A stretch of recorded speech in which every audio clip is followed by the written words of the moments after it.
Isang mapagpalang araw po ng Biyernes, May 22, 2026. Kabayan, meron tayong pinaka-latest na weather update sa lagay ng ating panahon.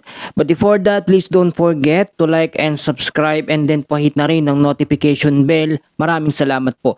Sa pinaka-latest na update natin, meron po tayo ngayong low pressure area na minomonitor. Ito po'y papasok na rin sa ating Philippine Area of Responsibility. Malapit ito sa may silangang bahagi ng Mindanao.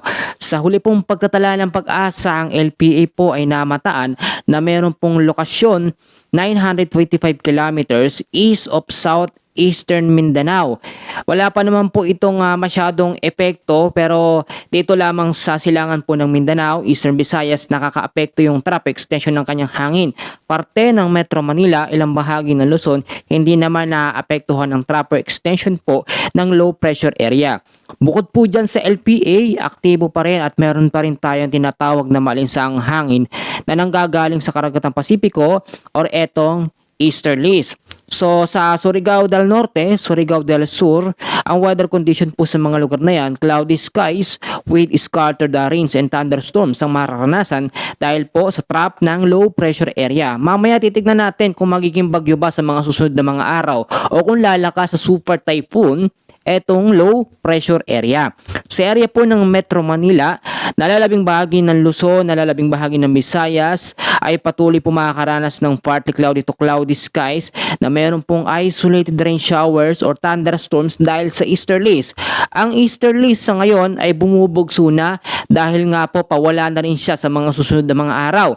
Dahil nga po papasok na yung tinatawag natin na southwesterly wind blow. Ito yung mahinang habagat, and after ng mahinang habagat, ito lalakas sa pagiging southwest monsoon. Yun na po yung pinakamalakas, no, o yung habagat talaga yung totally na hangin na ating patuloy na minomonitor na magbabalik. Sa area po, nalalabing bahagi po ng Mindanao, asahan pa rin natin dyan ng partly cloudy to cloudy skies na mayroong mga isolated rain showers or thunderstorms dahil naman yan sa mga local thunderstorms. So mag-ingat po tayo ha, yung mga lugar po na binanggit ko sa banta ng mga pagbabaha sa mababang lugar at landslide sa mga landslide prone area. Ngayon naman ay naglabas po ang pag-asa ng tropical cyclone threat potential. So ito yung LPA na namomonitor natin ngayon sa may bandang silangan po ng Mindanao. Tignan nating mabuti yung magiging senaryo o kung ito nga ba ay magiging mabilis na bagyo agad, no, sa mga susunod na mga araw. Kung makikita nyo, dalawang mapa natin dyan. Yung isang LPA, dito po sa May 21, kahapon pa ito nagsimula at pagkatapos hanggang sa May 27, LPA na magiging medium chance ang category papasok sa loob ng ating para. At ito na nga po yun, yung nakikita natin na low pressure area.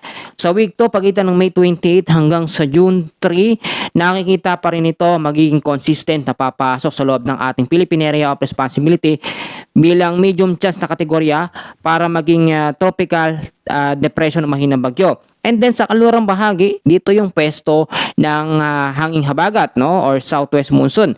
Meron tayong nakikita dyan na low pressure area. Pagamat maliit at ito ay nasa low chance ng category, pwede itong lumakas kapag na-develop ng habagat dahil magkakaroon yan na tinatawag natin na pagkasanib po ng LPA at ito nga pong southwest monsoon o hanging habagat. So kinakailangan yung mga lugar po na binanggit ko ngayon pa lamang, mag-ingat po sa banta ng posibleng mga pag-uulan dahil nga po mapapadalas na mga pag-uulan bandang hapon. Ngayon naman ay silipin po natin yung ating pinakamapa at explain ko mabuti sa inyo para makita nyo rin kung saan ba talaga dumedireksyon ngayon o yung nagiging pagkilos po ng low pressure area. Kung makikita nyo sa ating pinakamapa, no, ito po, yung LPA nandito pa rin ang kanyang sirkulasyon. Kitang-kita nyo naman, itong may arrow na yan, yung tinuturo na yan, yan ang low pressure area na unlikely ang category. So, mahinang LPA pa naman ito, pero laging kung hinasabi, nandito na rin o nararamdaman na rin ang epekto ng tinatawag natin na southwesterly wind flow. Pag southwesterly wind flow, yun po yung mahinang habagat. Hinihigo po o hinahatak ng low pressure area na nasa labas ng ating bansa dyan sa misilangan ng Mindanao ang southwesterly wind flow. So may chance na pumasok po sa loob ng ating Philippine Area of Responsibility. Ito nga pong tinatawag natin na low pressure area.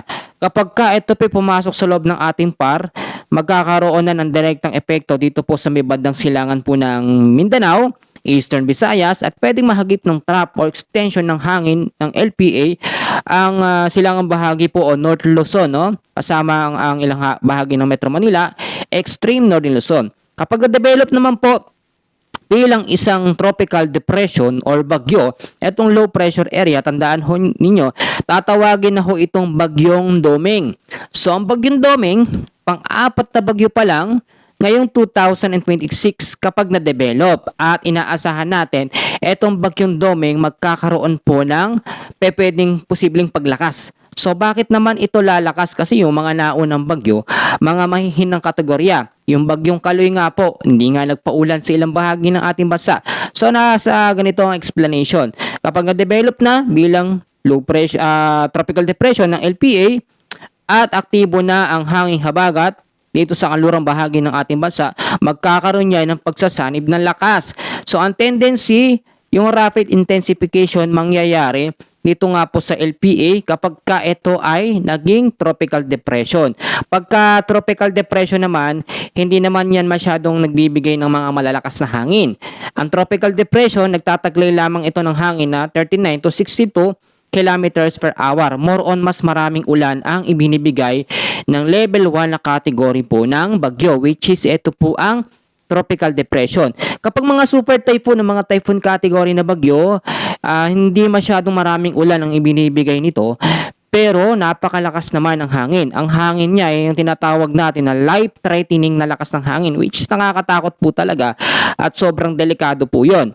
So kung titignan ho ninyo, ngayon pa lamang ang unang mga maaapektuhan o matatamaan ng bagyo kapag na-develop na itong LPA bilang bagyo ay ang parte ng Eastern Mindanao, Eastern Visayas at mahuhuling maaapektuhan ng trap or extension ng hangin ng bagyo kapag na-develop po ito ang North Luzon, ilang bahagi ng Metro Manila. Pero lagi ko sinasabi, once na pumasok na po ang tinatawag natin habagat season, madalas na ang mga localized thunderstorms bandang hapon. Kung dati ay puro init ang ating nararanasan, ngayon nababawasan na ang temperatura. Tumataas na lamang tayo ngayon ng 37 degrees Celsius na init, na dati is nasa 40 to 45 degree. Dahil nga po yan sa pagbabago o transition po ng panahon natin from tag-init, papunta na po tayo sa tag-ulan season na tinatawag. Ang tag-ulan season natin usually mga first week, second week ng June, pero tila ngayon ay mapapaaga. Bago matapos ang katapusan po ng Mayo, ay tila meron tayong nakikitang bagyo na madedevelop dito sa may silangang bahagi po ng ating Mindanao. Ang kinakailangan natin sa ngayon, mga kababayan ko, mga kaibigan, mga OFW natin, kung nanonood ho kayo ngayon, ang kinakailangan natin ngayon ay matinding paghahanda. Dahil nga po kapag nakaranas tayo ng sobrang init, ang nagiging kapalit naman ito ay yung sobrang lakas po na mga bagyo. Alam naman natin yan. Ngayon nakakatatlo pa lamang tayo, at kapag ka ito ay naging bagyo na, itong LPA, magiging bagyong Doming yan. Naman, yun is magiging pang-apat na bagyo pa lamang. Ngayon 2026, sa pagkatala ng Pag-asa, nasa 19 hanggang 20. Mas kakaunti kumpara ng 2025 kasi mas marami yung bagyo noon at puro malalakas pa. Sa ngayon naman, hindi pa naman nakikita na mga malalakas na bagyo madedevelop ngayon 2026 dahil nga po yung mga naunang bagyo puro mahihina. Meron mang nabuong super typhoon, yung Sinlaco, nasa labas ng ating bansa, hindi yung kinonsider na bagyo sa Pilipinas, mahina yon. Malakas yun, pero yung mga bagyo pumasok sa atin itong mga nakarang mga buwan, mahihina. So mga kaibigan ko, mga kababayan, maraming salamat po sa inyong pagsuporta sa aming channel.